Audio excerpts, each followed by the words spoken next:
We live in a time where trauma has become both a silent plague and a denied truth. Many carry wounds from the past, hidden scars buried deep within their psyche. Yet they move through life pretending these wounds do not exist. They distract themselves, numb themselves, and mask their suffering with work, relationships, or false identities. But the soul does not forget what the mind tries to bury. The shadow of trauma lingers, whispering in dreams, appearing in patterns, and returning in disguised forms until it is faced. You cannot escape what has already marked you. You can only transform it. Healing does not begin by erasing trauma, but by engaging with it, by confronting it directly, by daring to walk into the depths of your unconscious and meeting what you fear most. Only when you integrate your trauma, when you give it meaning, when you learn what it came to teach you, do you begin to reclaim your wholeness. For healing is not forgetting, nor is it denying. Healing is becoming larger than the wound itself. And until you do this with your trauma, you will never heal. To begin healing, one must first be willing to acknowledge that trauma exists. This may sound simple, but it is perhaps the most difficult step of all, for the human psyche is ingenious at protecting itself from pain. The mind buries what it cannot face, it represses what feels unbearable, and it builds walls of distraction, denial, or false positivity around the wound. But repression does not erase reality, it only pushes it into the shadows, where it continues to exert influence in ways more destructive than if it were faced directly. To acknowledge trauma is to lift the veil, to admit to oneself that something happened, that something marked you, that you were wounded in ways you have not yet resolved. Many resist this acknowledgement because they fear it will break them. They cling to the illusion that if they keep moving, if they keep smiling, if they avoid the memory, then it will eventually fade away. Yet the opposite is true. What is denied grows stronger. What is repressed does not disappear. It festers, it seeps into the unconscious, and it manifests as anxiety, depression, compulsive behaviors, and the inability to trust or connect deeply with others. Acknowledgement is not about wallowing in suffering, nor is it about playing the victim. It is about courage. It is the moment you stop running, the moment you turn to face what has been chasing you in dreams, in silent moments, in the unexplained heaviness of your heart. It is a radical act of honesty to say, yes, I was hurt. Yes, I carry this wound. Without this admission, healing cannot begin, because one cannot heal what one refuses to see. Just as a physical wound must first be exposed to be cleaned, so too must psychological wounds be uncovered in order to be transformed. To acknowledge trauma is to strip away the mask, to stop pretending you are unscathed, and to accept that you are human, that life has touched you in ways that left marks.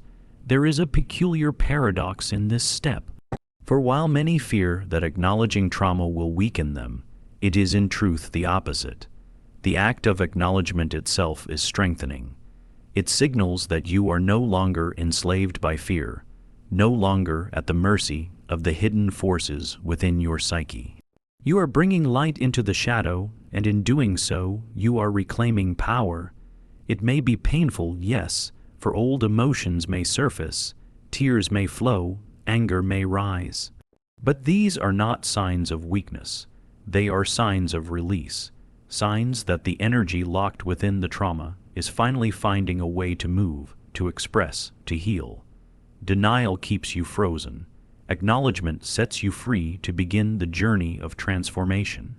It is the first key that unlocks the prison you have been unconsciously living in, the necessary opening that allows everything else, integration, meaning, and wholeness, to follow. To truly heal, you must allow yourself to feel the emotions that your trauma carries without numbing, suppressing, or rationalizing them away. Most people, when confronted with the raw force of grief, anger, shame, or fear, instinctively try to push it aside.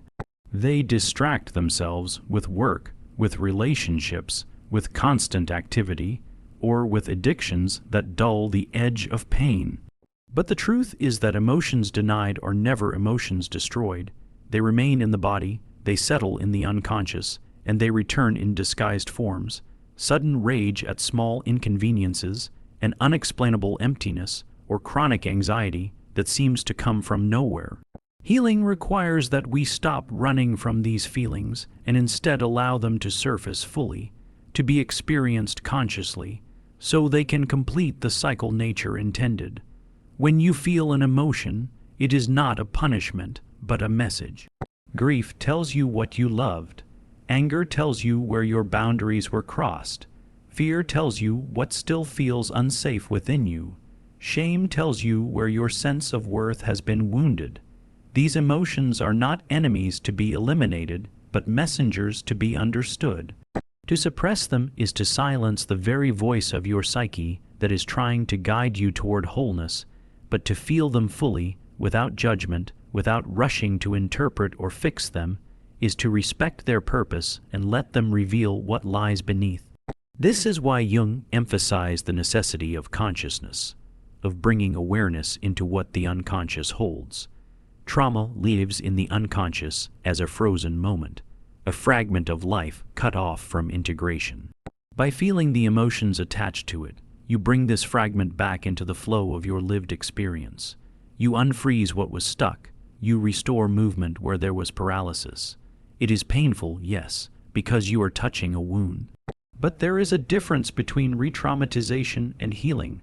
Re-traumatization is being swallowed by the memory, but healing is staying conscious while experiencing the emotions, holding them with presence instead of being drowned by them.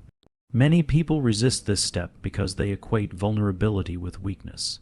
Yet to sit with your sorrow, to breathe through your rage, to allow yourself to weep or tremble or feel shame without collapsing into it.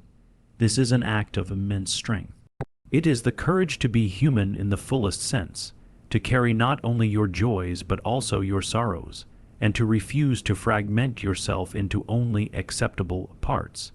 In giving space to these emotions, you are not only processing your trauma, you are expanding your capacity for life itself. For one who cannot feel grief cannot feel love deeply. One who cannot face fear cannot feel true courage. One who suppresses anger cannot know true peace. Thus, to heal is to invite your emotions into the light of your awareness, to let them rise, crest, and fall like waves. And as you allow them to move through you, they lose their power to dominate you. What once haunted you becomes integrated, and what once felt unbearable becomes a source of strength. Trauma, if left unexamined, does not simply disappear into the past. It becomes a silent architect of your present life, shaping your choices, your relationships, and even your sense of self without your awareness. Jung warned that until you make the unconscious conscious, it will direct your life and you will call it fate. This is especially true with unprocessed trauma. What you refuse to face will continue to return in disguised forms. The abandonment you experienced as a child may manifest in your adult life as a desperate clinging to partners or, conversely, an inability to trust intimacy. The humiliation you once endured might harden into a defensive arrogance, a need to dominate so you will never feel small again. In this way, the very experiences you avoid facing become the invisible hands steering your destiny. When trauma remains unresolved, it does not remain dormant. It becomes projected. The psyche has a tendency to cast out what it cannot hold internally, which is why you may find yourself repeatedly encountering the same types of people, the same patterns of conflict, the same emotional cycles that mirror the original wound. This is not coincidence. It is your unconscious trying to bring to the surface what you have not yet acknowledged.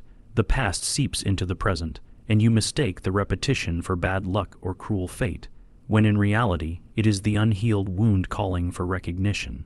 The danger lies in the fact that trauma, when unacknowledged, shapes identity itself. You begin to confuse your defense mechanisms with who you truly are.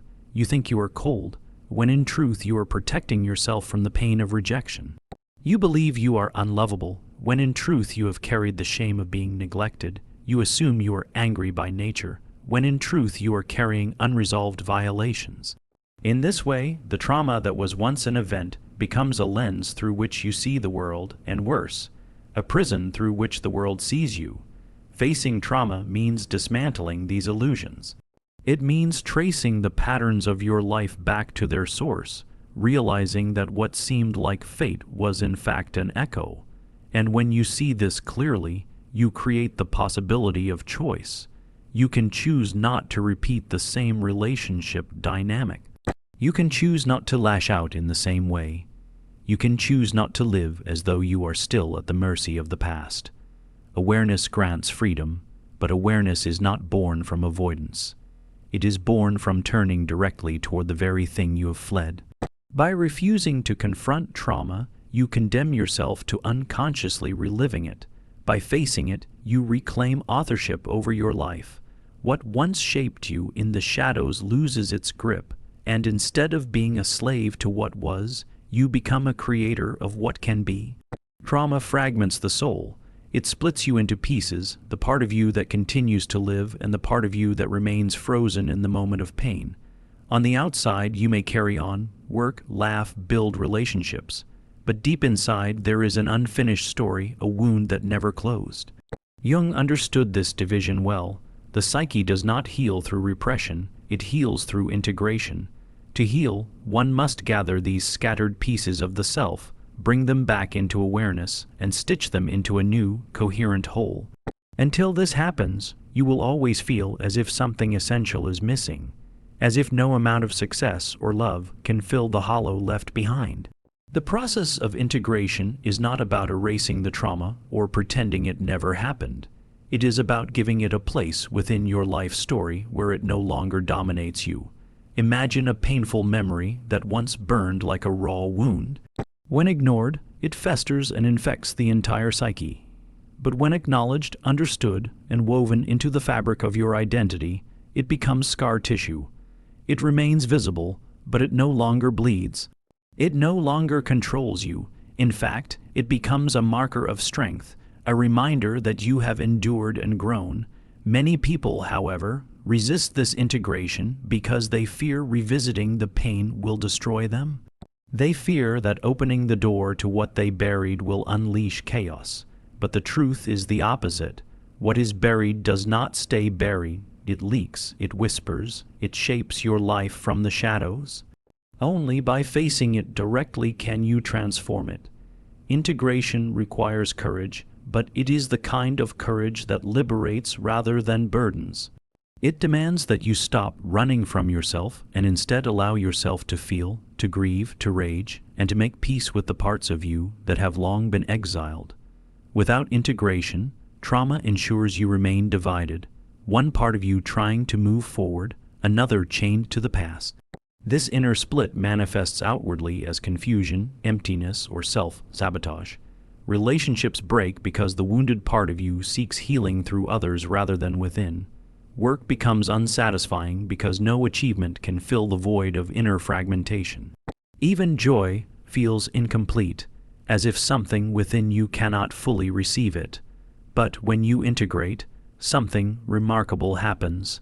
The energy that was locked away in pain becomes available to you again. Creativity flows, clarity sharpens, relationships deepen. The self that was fractured becomes whole, and from wholeness arises vitality. Jung taught that wholeness, not perfection, is the true goal of the psyche. Healing trauma is not about erasing flaws. It is about reclaiming the lost parts of yourself so that you may live as one rather than as a divided being. Trauma, when left unresolved, does not remain still. It seeps into every corner of your existence and influences your relationships in ways that are often invisible to you. You may think you are simply unlucky in love, cursed with betrayal, or perpetually misunderstood by those closest to you. But more often than not, what you are experiencing is the unconscious repetition of your wound. The psyche projects what it cannot reconcile within. Jung called this projection the mechanism through which the inner world shapes the outer one. In the context of trauma, this means that the pain you carry, unacknowledged and unintegrated, becomes the silent architect of the connections you form. Consider how many times someone who has endured abandonment unconsciously gravitates toward partners who are emotionally unavailable, or how one who has been shamed in childhood continually attracts relationships that replay that humiliation in subtle or overt forms.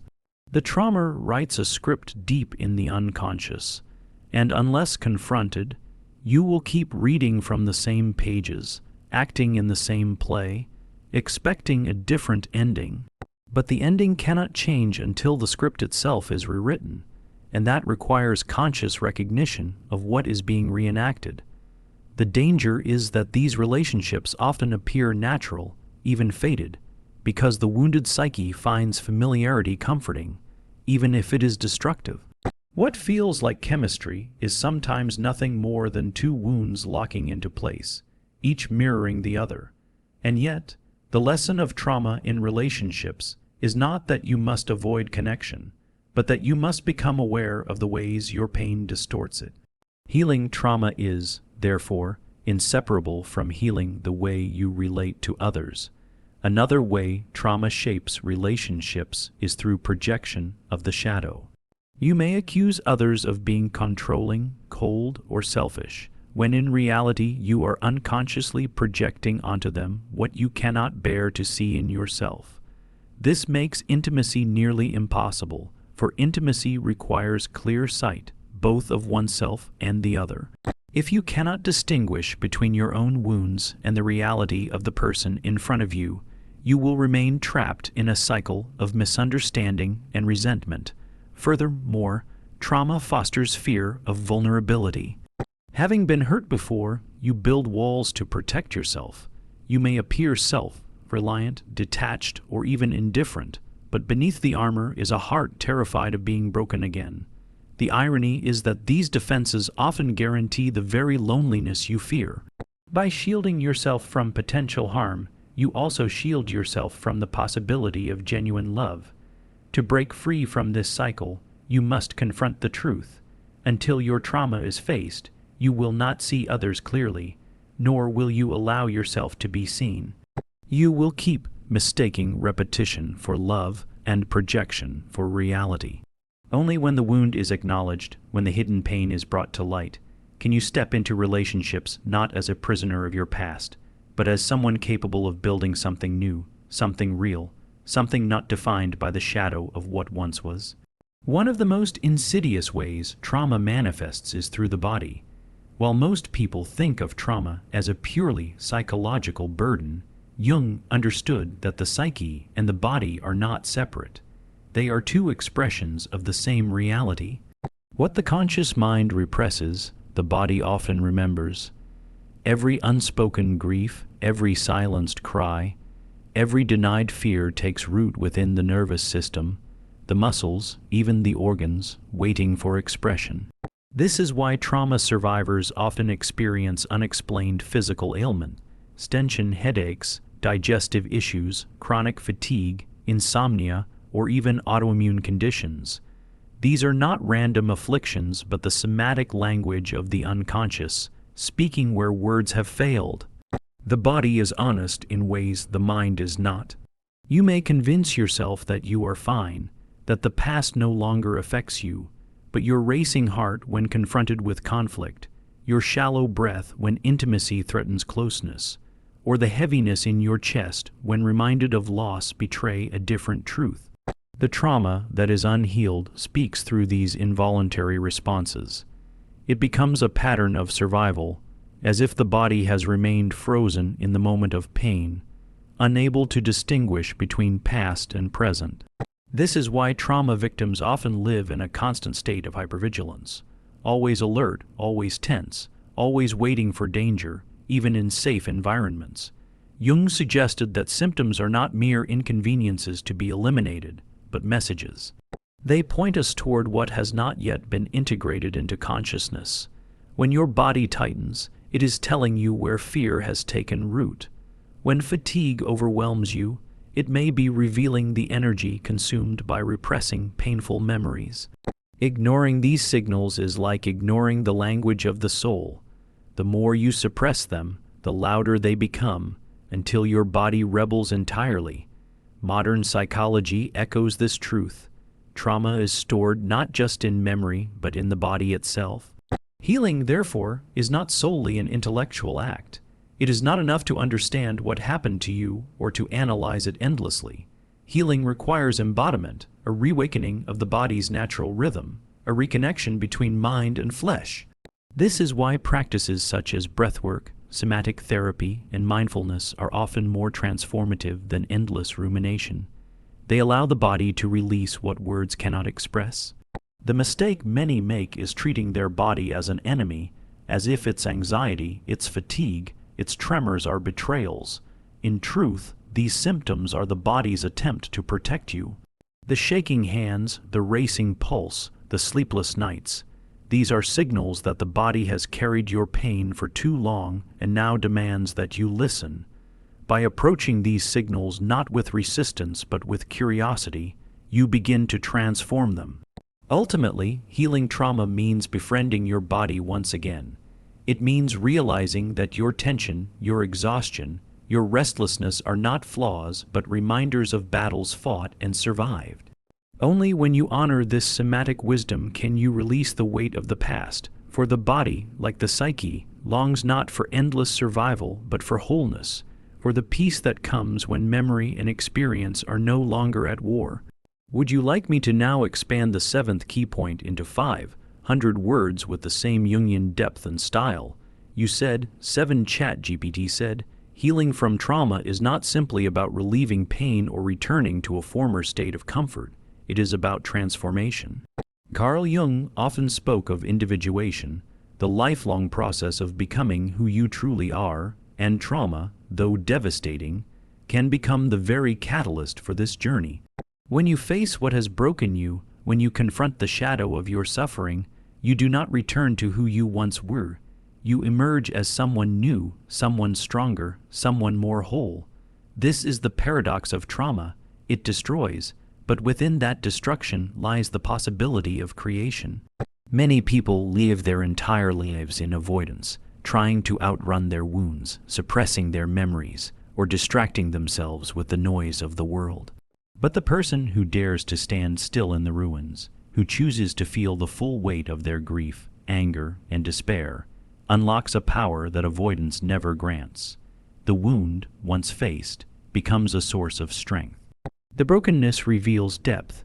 The suffering carves out space within the soul for wisdom, empathy, and resilience. Just as the scar on the body is not a sign of weakness but proof of healing, so too the scar on the psyche becomes a testament to survival and growth. Transformation through trauma is not about erasing the past. It is about integrating it. Jung insisted that the psyche strives for wholeness, and wholeness is not achieved by discarding the dark parts of ourselves. Wholeness comes when we gather every fragment, the wounded child, the betrayed lover, the silenced voice, the fearful self, and bring them into the light of awareness. This act of integration does not erase suffering, but reshapes it. What was once a source of shame becomes a teacher. What was once a curse becomes a seed of wisdom. Think of the ancient myth of the phoenix, a creature that must burn before it can be reborn. Trauma is that fire, and the self is the phoenix. If you deny the fire, you remain trapped in the ashes. But if you surrender to it, if you allow yourself to pass through it, you rise renewed. Jung understood this as the alchemical process of transformation, the turning of lead into gold, of pain into meaning, of suffering into transcendence. This transformation does not only serve the individual. The person who has faced their trauma with courage often becomes a source of strength for others. They embody resilience, they understand suffering, they radiate authenticity. Such a person no longer wears masks, for they have already been stripped bare by pain. They no longer cling to superficialities, for they know what truly matters. They no longer live in fear of breaking, for they have already been broken and remade. In the end, trauma is not the end of your story. It is the crucible in which your truest self is formed. To face trauma is to take the raw, unbearable material of suffering and, through courage and integration, to transform it into something unshakable. What remains after the storm is not the fragile self that once trembled in fear. but a self that has walked through the fire, carrying scars not as chains, but as symbols of profound rebirth.